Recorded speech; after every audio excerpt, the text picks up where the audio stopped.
Cuma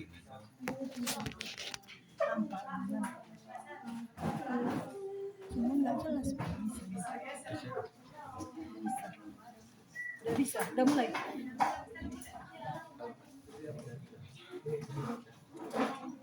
Assalamualaikum warahmatullahi wabarakatuh. Masih kurang semangat? Assalamualaikum warahmatullahi wabarakatuh.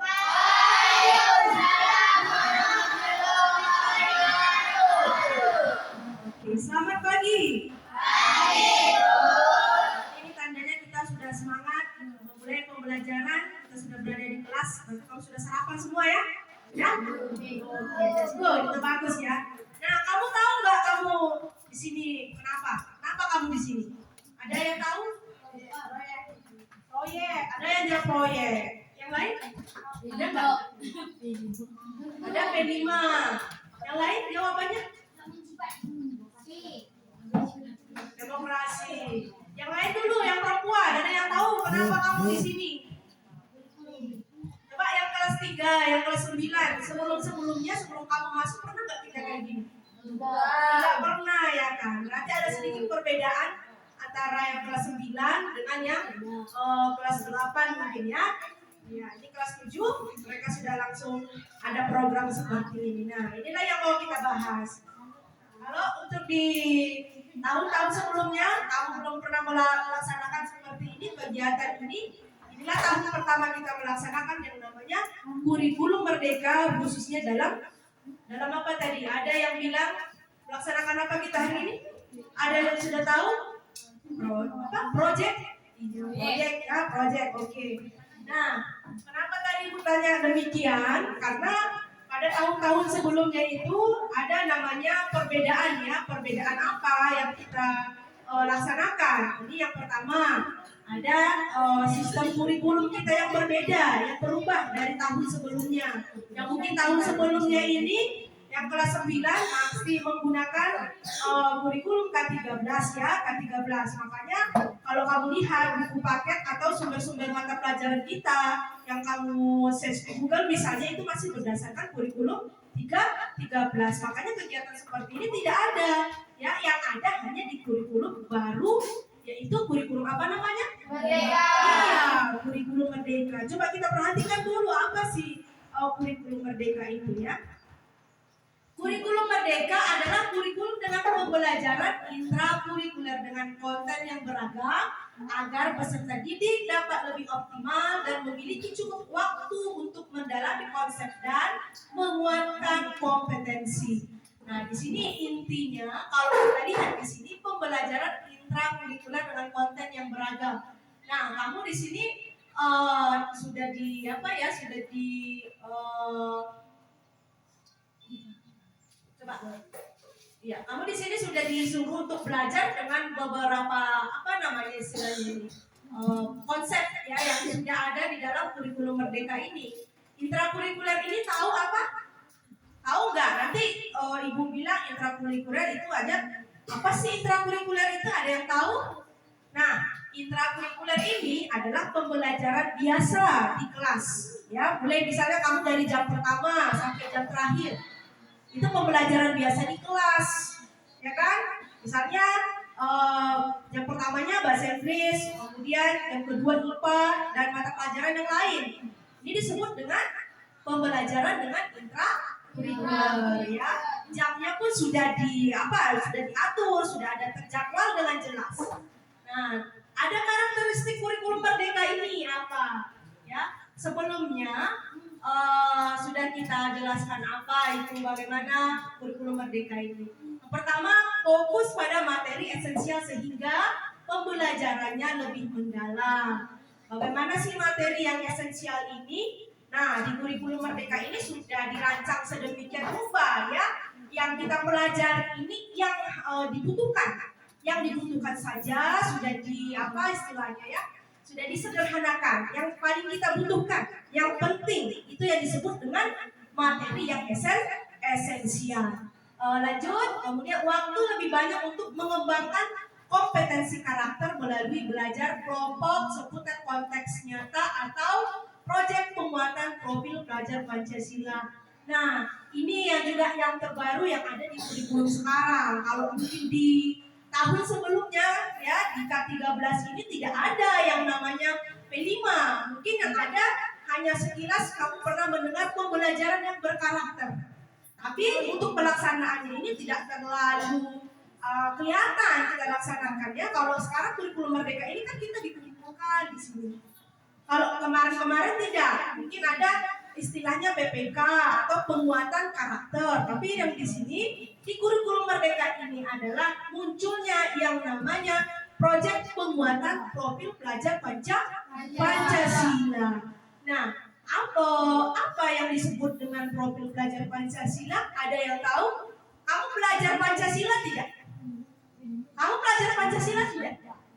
Iya, harus wajib. Karena itu yang diharapkan negara sama kita sama kamu sebagai peserta didik ya. Apa itu belajar Pancasila? Kira-kira coba angkat tanganmu. Maulah apa? Maulah. Jumna. Bagaimana kira-kira pelajar Pancasila ini? Ya sudah jelas ada kata Pancasila di situ. Berarti berdasarkan azas-azas yang ada dalam Pancasila. Ada yang masih tidak tahu apa itu Pancasila? Bunyi Pancasila ada yang tidak tahu? Ada tahu semua ya? Iya, coba bunyi yang pertama apa? Dua.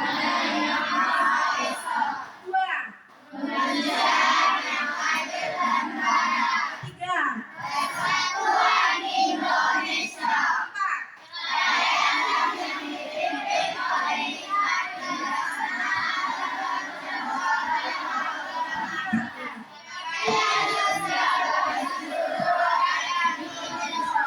Oke, berarti sudah hafal semuanya ya. Mudah-mudahan nilai-nilai yang terkandung dalam 5 sila ini juga kamu bisa menerapkannya. Yang pertama akhlak mulia ya, Tuhan dan Yang Maha Esa, beragama seperti itu. Nah, capaian pembelajaran per fase dan jam pelajaran ini fleksibel, memberikan fleksibilitas bagi pendidik ini kalau saya menjelaskan karena khusus untuk guru ya. Kemudian mengedepankan gotong royong dengan seluruh pihak untuk mendukung implementasi kurikulum Merdeka. Kita garis bawahi yang adanya kata gotong royong. Nah, di kurikulum Merdeka ini sangat mengedepankan yang namanya kerjasama, kolaborasi. Jadi kamu nggak kerja sendiri, nggak belajar sendiri, tetapi secara berkelompok, secara berkolaborasi. Next, please. Ya, tipe kegiatan pembelajaran dalam kurikulum Merdeka ini kita bisa lihat ya dari beberapa poin. Ada pembelajaran intrakurikuler yang Ibu jelaskan tadi. Pembelajaran ini adalah pembelajaran biasa yang kita laksanakan di dalam kelas, jamnya sudah jelas di situ ya. Berapa jam misalnya kamu belajar. Kemudian yang kedua, pembelajaran kokurikuler. Ini yang berupa proyek. Ini yang kita berada di kelas ini. Yaitu apa? Penguatan profil pelajar Pancasila dengan apa? Dengan melakukan beberapa proyek. Nah, proyek ini bukan sembarangan kita misalnya ngambil tema seperti ini, tidak. Ini sudah ditetapkan pemerintah. Kalau di tingkat SMP misalnya, untuk tema proyek ini adalah apa yang kita laksanakan sekarang? Apa judul misalnya yang sekarang yang kamu tahu? Tahu nggak? Tahu nggak? Ada yang tahu? Iya, suara demokrasi. Salah satunya suara demokrasi. Kemudian ada kearifan lokal, kebinekaan tunggal ika ya. Kemudian ada teknologi NKRI. Ada selain itu wirausaha. Ya, ada 7 kalau ibu nggak salah. Tetapi yang kita laksanakan untuk kali ini adalah suara demokrasi yang berkaitan dengan apa? Pilkarsis nanti, pemilihan OSIS. Nah, ini nanti tidak langsung kita memilih ketua OSIS, tidak. Ada langkah-langkahnya, ada dijelaskan bagaimana kamu melaksanakan sebelum kita melakukan proyek. Nanti kamu bisa membuat yang namanya kayak refleksi ya, pandangan kamu seperti apa, dan nanti dipandu oleh guru. Terakhir kamu memberikan umpan balik, misalnya apa yang kamu kerjakan sebelumnya. Lanjut, ada pembelajaran ekstrakurikuler. Nah, ekstrakurikuler ini adalah berdasarkan minat dan bakat. Apa saja ekstrakurikuler kita? Coba sebutkan dulu. Ya, ada pramuka. Sebenarnya kalau pramuka itu kalau mungkin ya di sekolah lain itu pilihan. Tetapi mungkin kita ini biar bisa semua, karena kita kan hebat kan, kita semuanya hebat. Makanya Makanya semua diwajibkan khusus untuk SMP dan di satu pekan tadi yang semua tahu apa sih pramuka itu. Kalau ibu dulu nggak pernah ikut pramuka, jadi sampai sekarang juga kenapa ya aku nggak pernah dulu belajar pramuka. Tapi kamu syukur semuanya bisa merasakan oh pramuka ini seperti ini. Itu yang disebut dengan ekstrakurikuler. Selanjutnya apa lagi selain pramuka? Ada seni tari. Itu kan nggak sembarangan orang masuk. Apa sih Wahyu tiba-tiba masuk seni tari? Tidak, berarti itu berdasarkan minat dan bakat. Itu sedikit penjelasan dari ekstrakurikuler. Nah, 6 dimensi profil pelajar Pancasila. Ini biar lebih kita ingat ya, lebih mudah mengingatnya. Ibu buat di sini ada makan roti manis. Enak nggak? Enak. Ada yang nggak suka roti? Enak ya pasti. Maka kami ingat aja. Oh, 6 dimensi profil pelajar Pancasila ini makan roti manis. Maknya itu apa? Coba beriman kepada Tuhan yang Maha Esa dan berakhlak mulia. Sudah kamu terapkan ini? Sudah? Sudah? Sudah belum? Sudah belum? Agak awal ini yang pertama ini. Kalau kamu nggak bisa yang pertama ini, hidup kita nggak benar, ya. Nah, jadi kita harus menjadi manusia yang beragama, berakhlak mulia, percaya kepada Tuhan, beribadah. Biar jadi apa ya? Biar jadi ya pribadi yang bagus, pribadi yang baik ya. Sebagai umat Islam misalnya kita harus sholat ya, sholat 5 waktu. Mungkin agama lain ada lagi. Nah ini yang beriman kepada Tuhan yang Maha Esa dan berakhlak mulia. Berakhlak mulia tidak, ini di kelas juga wajib kamu ini kan ya, menghormati guru, kamu belajar di kelas, belajar dengan baik. Kemudian berbakti kepada orang tua, menghargai yang lebih tua, menyayangi yang lebih muda, begitu kan? Nah ini disebut dengan akhlak mulia. Nah ini kamu perlu tanamkan sebagai pelajar Pancasila. Kalau kamu masih bandel di situ, berarti kamu belum bisa menerapkan P5 ini. Apa sila yang pertama ini? Sudah paham semuanya? Jadi semua harus punya akhlak mulia, ya. Yang pertama ini harus beragama, taat kepada Tuhan. Yang kedua, adakan kebinekaan global. Nah, di sini kita harus menanamkan jiwa persatuan, ada rasa toleransi, tidak sembarangan. Misalnya kepada orang lain saling menghargai. Misalnya beda agama, saling menghargai, tidak boleh berantem, tidak boleh bertengkar. Kemudian ada kawanmu yang jelek, misalnya kamu bully, tidak boleh.